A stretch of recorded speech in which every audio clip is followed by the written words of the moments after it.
Hey guys, this is the video for lesson 10.7, and it's actually our last lesson before we get to our review test at the end of this chapter, so we're almost there. Awesome.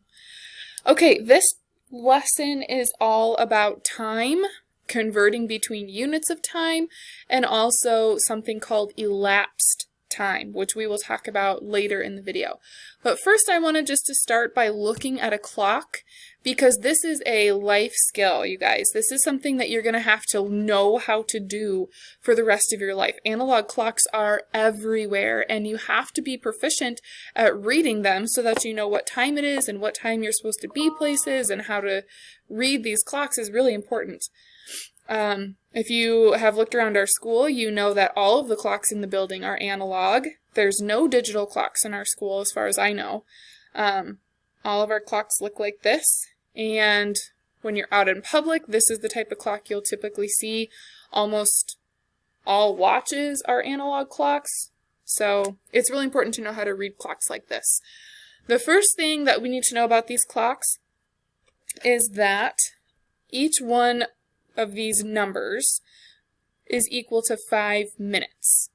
So from 12 to 1 is 5 minutes, from 1 to 2 is 5 minutes, but only with the minute hand, of course.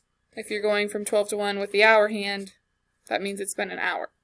Okay, have you ever been curious about why we say there's 60 minutes in an hour? Well, if you count up all of these little hash marks, each hash mark is worth 1 minute. And if you count up all of the hash marks, all the way around, you'll get 60. If you don't believe me, pause the video and try it. Okay?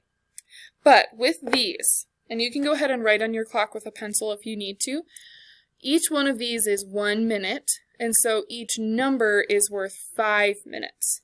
So by my 1, I'm going to put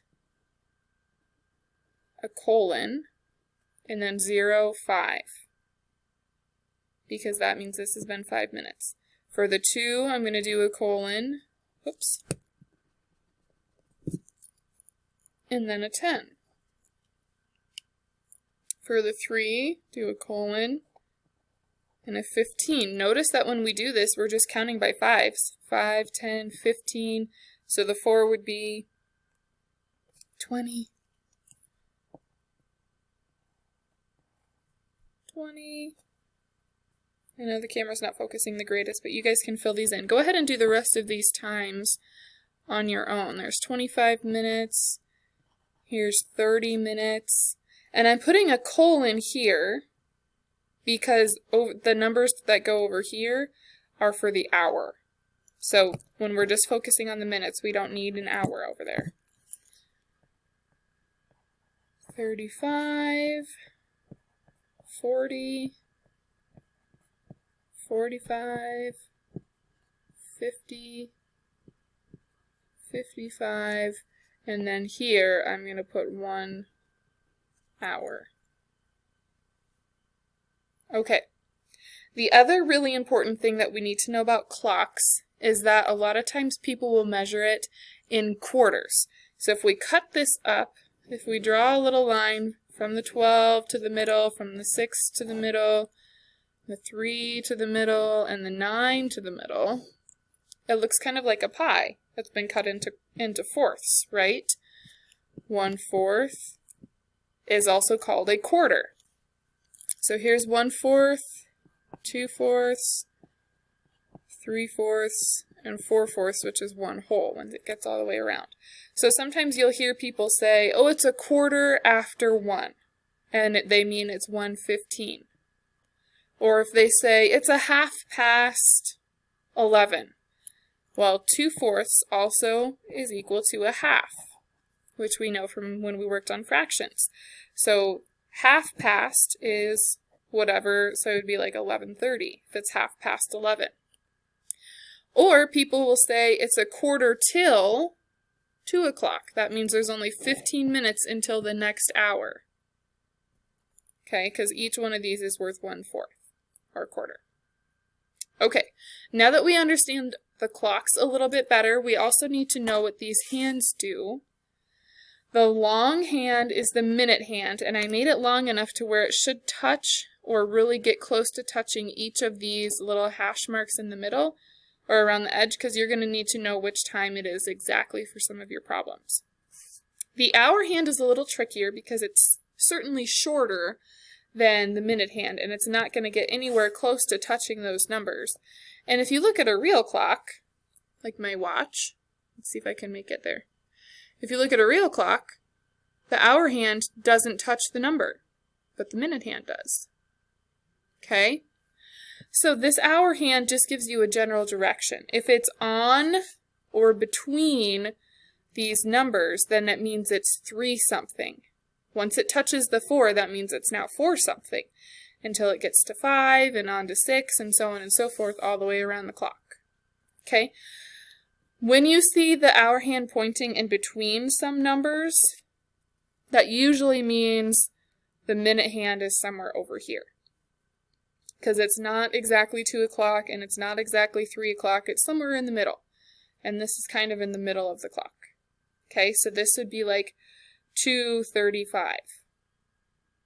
Okay, what I'd like you to do is go ahead and cut these out, and then you'll also need that little gold pin that I sent you. It's got some little feet on it. Looks like this.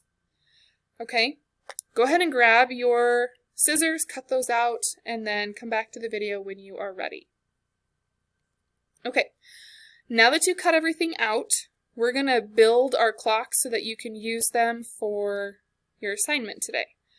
To do that, take your hands and stack them up to where the skinny parts match. See how I've got the hour right on top of the minute? Like that? Okay. Now take your little gold piece, and you'll have to be careful because the bottom side of this is pretty sharp. So be careful as you do this. Take your little gold piece and poke it through your hands so that it's sticking through them like this. Okay, you want both of them on there. And these are going to spin around, which is what you want. You want it to be able to turn in a whole circle all the way around.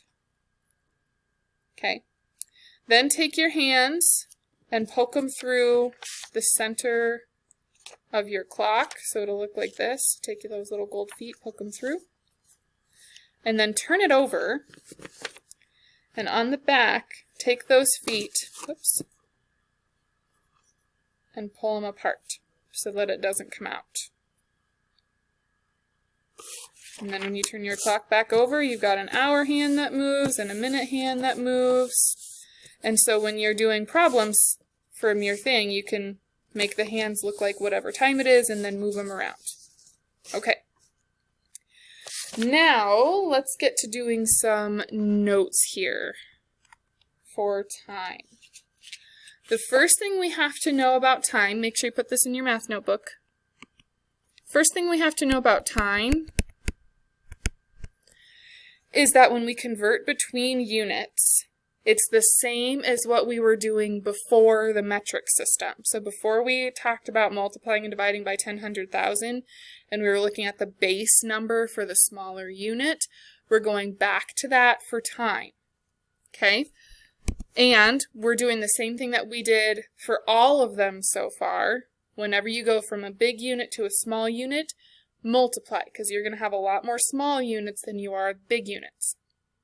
When you go from a small unit to a big unit, you divide, because you're going to have less big units that make up one small unit, or a whole bunch of small units. Okay? So the same thing that we've been talking about. To convert. To convert time, you have to know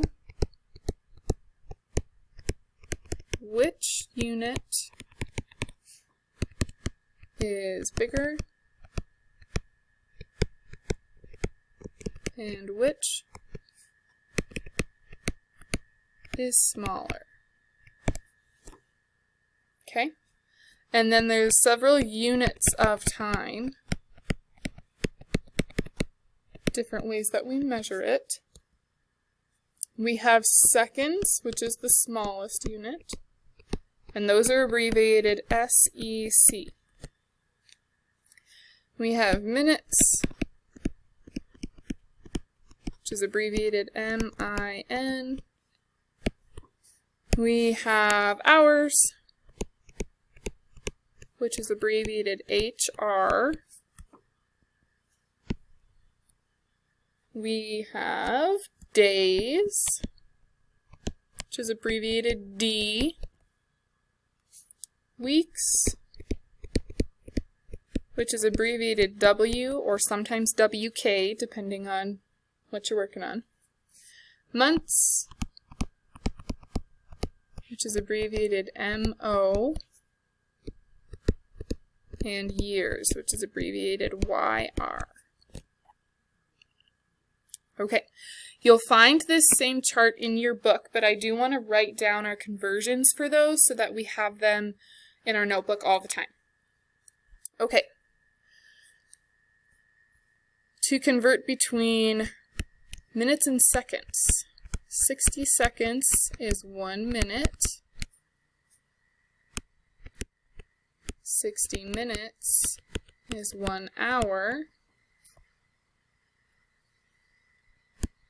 24 hours is 1 day.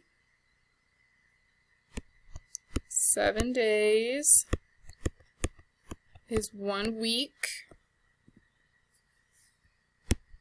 52 weeks is 1 year. And there's a couple more that we're going to talk about with year. We can have 12 months make 1 year, or 365 days makes a year. So hang on to this chart because you'll be using it as we do our assignment today. Okay, like I said, it's the same rules as converting other units in the our form of measurement, or customary. That's the word I was looking for.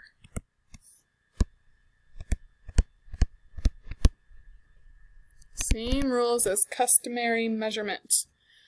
Whenever you go from big to small, multiply by the base number of the smaller unit. And then the opposite of that, when you go from small to big, divide by the base number of the smaller unit. Okay? One thing to keep in mind with time, and this is true for those other conversions too, but some conversions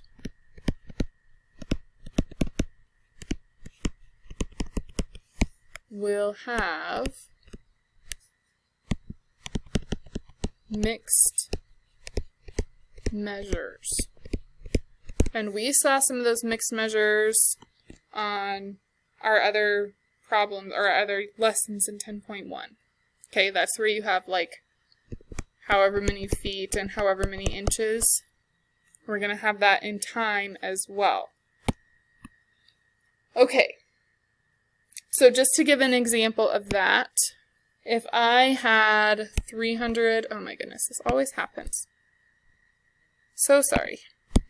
If I had 320 minutes and I wanted to know how many hours and minutes that is, then when I would divide, because I'm going from small to big, 320, however many minutes are in an hour, which is 60. When I divide by that, then I get 5, which is 300, 20 left over. So I would have 5 hours, 20 minutes. And I will show you elapsed time and some examples in the next video. See ya.